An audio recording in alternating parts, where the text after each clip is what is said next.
అదే సార్ ఆ మసీదుల ముందుకు వస్తుంటేనేమో మనం బాజాలు ఆపేసేసి మసీదుకి గులాం కొట్టేసి సలాం కొట్టి గులాంలు అయ్యి ఆ ప్రభుత్వాలు గులాంలు అయితే మనం సలాంలు కొట్టి పోవాలి. అదే హిందుత్వానికి అడ్డం వస్తే మాత్రము ఇదే చట్టాలు హిందువుని అరెస్ట్ చేస్తాయి. ఏం కర్మ పట్టింది సార్ ఈ భారతదేశానికి? భరతుడు ఏదైనటువంటి రాజ్యం ఉంది, వేదాలు పుట్టినటువంటి దేశానికి మనం కాపాడుకోవడానికి అరెస్ట్ అవ్వాల్సినటువంటి అవసరం ఉంది.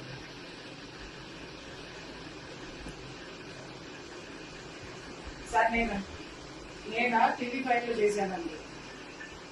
TV5 reporter. ఫస్ట్ దీనికంటే జెమినీ ఎప్పుడు 95 నుంచి జెమినీలో చేశాను, తర్వాత ఈనాడు చేశాను, తర్వాత క్రైమ్ మ్యాగజైన్ చేశాను, తర్వాత TV5 చేశాను. TV5 తర్వాత ఫ్రీలాన్సర్ జర్నలిస్ట్ గా చేశాను.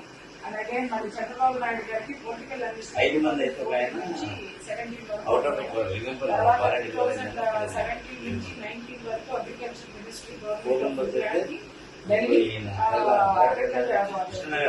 అడ్వైజరీ కమిటీ మెంబర్ గా, అఫీషియల్ లాంగ్వేజ్ అడ్వైజరీ కమిటీగా as a member 3 years Delhi.